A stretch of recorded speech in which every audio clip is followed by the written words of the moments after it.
बच्चों नमस्कार। आज हम पढ़ेंगे आपकी क्लास 7th हिंदी की मल्हार पुस्तक का अध्याय 3 फूल और कांटा। जन्म एक, परिस्थितियां एक, फिर भी स्वभाव अलग क्यों। फूल और कांटा दोनों एक ही पौधे पर जन्म लेते हैं, लेकिन दोनों का स्वभाव विपरीत होता है। इसी के बारे में हम पढ़ेंगे। पाठ की रूपरेखा। इस पाठ के लेखक हैं अयोध्या सिंह उपाध्याय, जिनको हरिऔध नाम से जानते हैं। इस पाठ में उन्होंने जीवन की सीख, कुल और कर्म के बारे में बताया है। यहाँ पर कवि बताते हैं कि फूल और कांटा के माध्यम से मनुष्य जीवन की नैतिक सच्चाई को उजागर किया है। इस पाठ में कवि ने कि वे बताते हैं फूल और कांटा दोनों ही एक पौधे पर जन्म लेते हैं। उन्हें एक जैसी प्रकृति और वातावरण मिलता है, जैसे सूर्य की धूप, चांदनी, वर्षा और हवा। फिर भी उनके स्वभाव और कर्म एक जैसे नहीं होते। कवि परिचय। इस पाठ के लेखक अयोध्या सिंह उपाध्याय का जन्म 15 अप्रैल 1865 ईस्वी में आजमगढ़, उत्तर प्रदेश में हुआ था। इनकी प्रमुख रचनाएं प्रिय प्रवास, वैदेही, वनवास, चोखे, चौपदे। उपाधि वाचस्पति और हिंदी साहित्य सम्मेलन के सभापति से सुशोभित किया गया।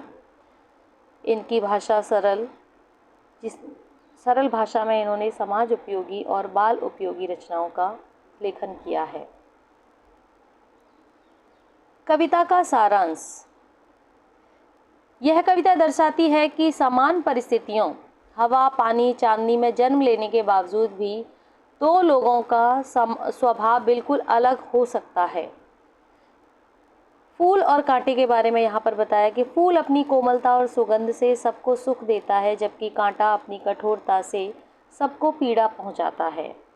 इस कविता का मूल संदेश व्यक्ति की असली पहचान उसके कुल या वंश से नहीं होती, बल्कि उसके कर्म, स्वभाव और आचरण से होती है। तो आइए इस कविता की व्याख्या करते हैं। है जन्म लेते जगह में एक ही, है जन्म लेते जगह में एक ही पौधा उन्हें है पालता। रात में उन पर चमकता चांद भी एक ही सी चांदनी है डालता। फूल और कांटे के बारे में यहाँ पर बताया गया कि फूल और कांटा दोनों ही एक ही जगह, एक ही स्थान पे जन्म लेते हैं और एक ही पौधा उन दोनों को पालता है। रात में उन पर चमकता चांद भी, चांद की रोशनी भी उन दोनों पर समान रूप से पड़ती है। एक ही सी चांदनी में डालता, और चांद भी दोनों पर एक समान अपनी रोशनी उन पर बिखेरता है। मेह उन पर है बरसता एक सा, एक ही उन पर हवाएं हैं वही। पर सदा ही यह दिखाता है हमें, ढंग उनके एक से होते नहीं।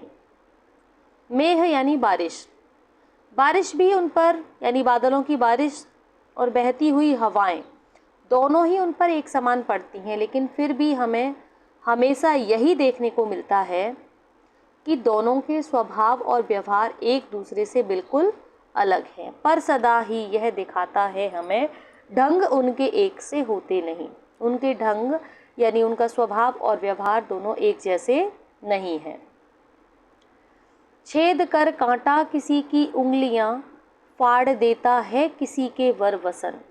छेद कर कांटा, जो कांटा है वो अपनी नुकीली धार से लोगों की उंगलियों में चुभ जाता है और फाड़ देता है वरवसन। वरवसन यानी कि सुंदर वस्त्र, और व्यक्तियों के सुंदर कपड़ों को भी फाड़ देता है।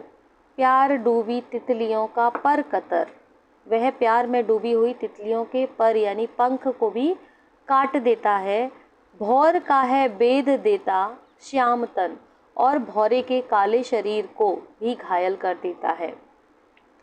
कांटा जो है वो कष्ट का प्रतीक है कि वो लोगों को हमेशा कष्ट देता है। फूल लेकर तितलियों को गोद में, भौर को अपना अनूठा रस पिला। और फूल क्या करता है?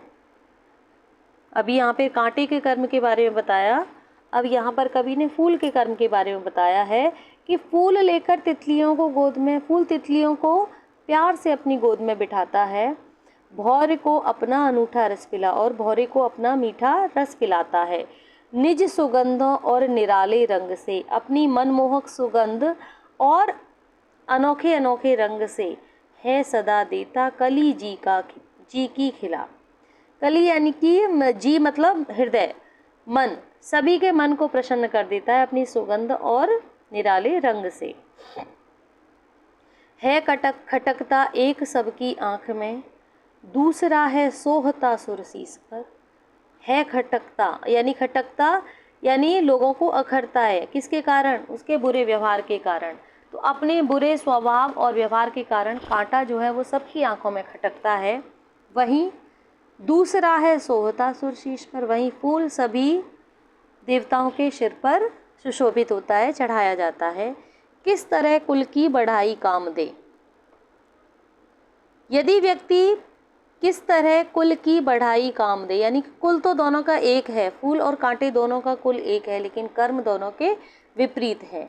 जो किसी में हो बड़प्पन की कसर, जो उसके ऊंचे कुल या खानदान का नाम किसी नाम के काम नहीं आता। यहाँ पर है किस तरह कुल की बढ़ाई काम दे, कुल की बढ़ाई से कोई काम नहीं प्राप्त होता है। जो किसी में हो बड़प्पन की कसर, वह व्यक्ति के बारे में अच्छे गुणों यानी उसके बड़प्पन की कमी के कारण और उसके बड़प्पन दिखाने के कारण यहाँ पर व्यक्ति महान बनता है। फूल बनाम कांटा, यहाँ पर फूल जो है वो अच्छाई का प्रतीक है और कांटा है वो बुराई का प्रतीक है। दोनों के स्वभाव व्यवहार की तुलना की गई है कि फूल का स्वभाव कोमल, दयालु और सुखदायक होता है, वहीं कांटे का स्वभाव कठोर, स्वार्थी और कष्टदायक होता है। फूल जो है वो तितलियों को अपनी गोद में बिठाता है, भंवरों को अपना रस पिलाता है, वहीं कांटा उंगलियां छेद देता है, कपड़े फाड़ देता है, तितलियों के पंख कतर देता है। समाज में स्थान, फूल का समाज में स्थान है कि वो देवताओं के सिर पर सुशोभित होता है और वहीं कांटा सबकी आंखों में खटकता है। फूल है परोपकार, प्रेम और विनम्रता का प्रतीक, जबकि कांटा घमंड, क्रूरता और पीड़ा का प्रतीक है। इस कविता में फूल और कांटा इंसानों के स्वभाव, अच्छाई और बुराई को दर्शाने के लिए प्रतीक के रूप में प्रयोग किया गया है। यहाँ पर प्राकृतिक तत्वों, फूल, भौरे, तितलियों को इंसान की तरह भावनाओं महसूस करते हुए और व्यवहार करते हुए दिखाया गया है, इसलिए यहाँ पर मानवीकरण अलंकार है। कविता की भाषा सरल और प्रभावपूर्ण है। हर दूसरी पंक्ति के अंत में तुकांत और सुंदर वर्णों का प्रयोग किया गया है। किस तरह कुल की बढ़ाई काम दे, इस पंक्ति का वास्तविक अर्थ क्या है कि उच्च कुल खानदान में जन्म लेना महानता का प्रमाण नहीं है। रावण अत्यंत ज्ञानी और उच्च कुल का था, परंतु अहंकार के कारण उसका विनाश हुआ। इसके विपरीत महानता व्यक्ति के गुणों, विनम्रता और अच्छे आचरण को तय करती है। कुल की प्रतिष्ठा तभी सार्थक है जब व्यक्ति के कर्म महान हों। इस पाठ से मिलने वाली जीवन की सीख, व्यक्ति का सम्मान उसके कुल या परिवार में जन्म लेने से ही नहीं, बल्कि उसके अच्छे कर्मों से, अच्छे आचरण और बड़प्पन से होता है। इसी के संदर्भ में एक कबीरदास जी का दोहा है, ऊंचे कुल में जन्मिया जे करनी ऊंच ना होई, सुबरन कलश सुरा भरा साधु निंदा हो। यानी उच्च कुल में जन्म लेने से कोई फ़ायदा नहीं है अगर आपके कर्म अच्छे नहीं हैं तो। परिस्थितियां चाहे जैसी भी हों, हमें कांटे की तरह दूसरों को दुख देने वाला नहीं, बल्कि फूल की तरह सबको खुशी और प्यार बांटने वाला बनना चाहिए। कर्म ही हमारी असली पहचान है। बच्चों, ये वीडियो आपको अच्छी लगी हो तो आप प्लीज़ इसको लाइक करें, शेयर करें और चैनल को सब्सक्राइब करें। इसी वीडियो में हम इस पार्ट के क्वेश्चन आंसर सॉल्व करेंगे।